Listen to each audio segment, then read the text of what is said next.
Blossoms. Everything here is different, unique in its own way. This is just like the people of Morocco. We have unique and different beliefs and traditions. Yet wherever you go, showing our guests hospitality and goodwill. This is something Moroccans have in common. In fact, we have a saying. When you come to my house, you are the master. I am your host. But be prepared to stay a while, huh? Our celebrations can last for days, even weeks. Now, many of our oldest and most colorful holidays celebrate seasons of harvest. So, let us imagine you are all taking a journey with me now across the mountains, the plains, and the deserts of Morocco. It is around this time of year, in December, when the charming province of Fez welcomes you to the Olive Festival. All along the grassy countrysides of Fez, people gather in the groves, picking olives. Then, when the harvesting is done, join us as we come together for several evenings by candlelight to enjoy the Difa, a wonderful feast. But we must continue our journey across Morocco, for it is now just after the New Year, and we arrive in a place called Tafrat. It is a city some call one of the gates of the desert. It is a quiet town away from our busy cities, but it is there, as these delicate almond blossoms fall, that the Almond Festival begins. Now, during this festival, we eat many sweets made with, what do you think? Yes, almonds, of course. Oh, it is very good. But our journey continues, for now it is the springtime, and we are traveling along the Kasbah Road. This is a very popular road. I believe you have one like it in America, yes? Route 66? Yes. We travel along Kasbah until we reach the Valley of the Roses. And we are just in time for the Rose Festival. Now imagine miles and miles of small pink Persian roses, some even blow in the air. Now these rose petals are used to make rose water, just like this.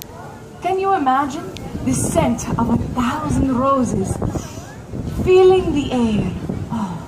Now, during the festival, you will see many ladies dressed in pink organza, and one lucky young lady. Maybe you would be chosen. Here she is, ladies and gentlemen. It's Miss Roses. Will you join me for a moment, please? Give her some encouragement, yes? Come. What is your name, my dear? Olivia, you must come and take your reign as queen of the parade. Now, imagine Olivia as Miss Roses. She sits on top of a float in the parade. The float is covered in pink rose petals. Now see as she waves to her crowd as she passes by. Can you wave like a queen? Yes? Very nice. Maybe you have practiced this before. Yes. And of course, we would wave back to Miss Roses as she passes by and applaud her as queen of the festival. Oh, very nice, Olivia. Thank you so much. Oh, it is a lovely festival. Now, who here has heard of the Sahara Desert? Yes, of course. It is there, in a place called Erfoud. We celebrate the Mosam al-Tamar. This is a festival of sweet dates. Everyone is there. It is such a spectacular sight. You know, even the king of Morocco attends. But you know, by now, you may be starting to say, Farah, why so many festivals? I will tell you. You see, celebrations are the way that we pass our traditions down from one generation to the next. So, take for example, there is a mythical, romantic story behind an old folk tradition started generations ago by Morocco's Ait Yaza tribe.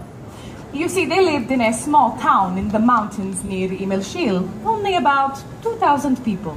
But every September, 30,000 or more people, members of the tribe, guests and tourists, they come together to make this rough trek high up into the Atlas Mountains to celebrate the Imilshil Festival of Marriage.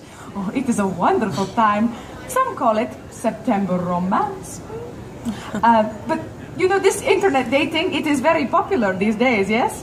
Yeah, but this festival, it is even bigger than that.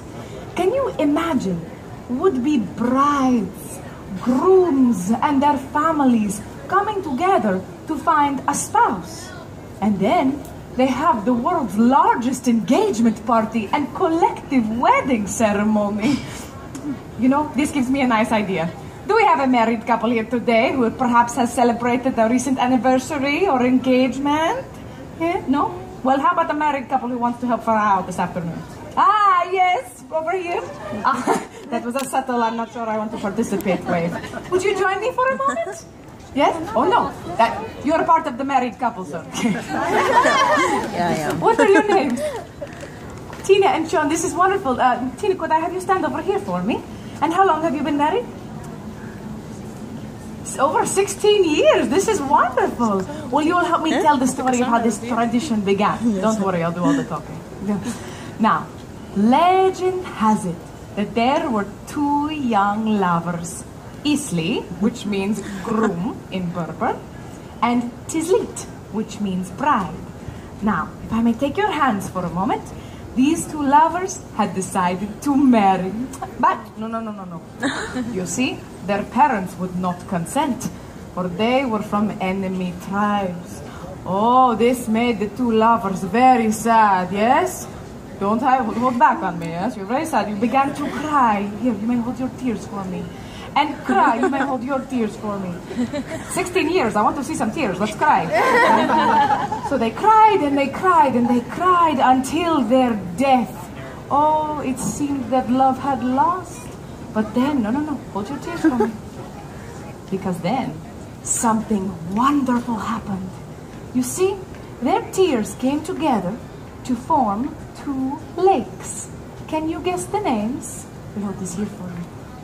Lake Isli and Lake Tizlit. And when the parents and the members of these two tribes saw these two lakes, they were so moved that they realized right then and there that children should have the freedom to choose their own spouse. And it has been this way ever since. So this festival of marriage in Imilshil, it is still a big time celebration where people come together to meet and to marry their lifelong partner. Oh, I love this story. Can you give a round of applause to this lovely couple? Thank you for helping me. You can see I love to share the stories and the histories behind our traditions. In fact, you may already know of Ramadan. This is one of Morocco's holiest celebrations for Muslims. It commemorates when God, whom we call Allah, revealed the holy book, the Quran.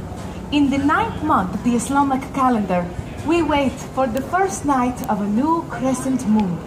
And then, for 30 days, we pray, we fast during the daytime, and we fill our days reflecting on a life of purity. And then, at the end of 30 days, we celebrate Eid al-Fitr. Oh, it is a wonderful celebration that ends the fasting and Ramadan. Our families come together. Everyone is dressed in their finest clothing. And there is feasting and music and dancing. You know, I wish to show you how I might dance with my friends. So perhaps there are some young ladies today feeling the spirit of Morocco who could dance with me, yes? Will you join me for a moment, please? Yes, and perhaps you, my dear? Don't be shy. Yes, we will dance together and we will make them participate too. You will clap along to the beat. You're watching? Alright, now girls, in Morocco, we're very connected to the ground. Start by stepping back and forward. That's it. Now take your wrist and it's like you're kicking the olives. Just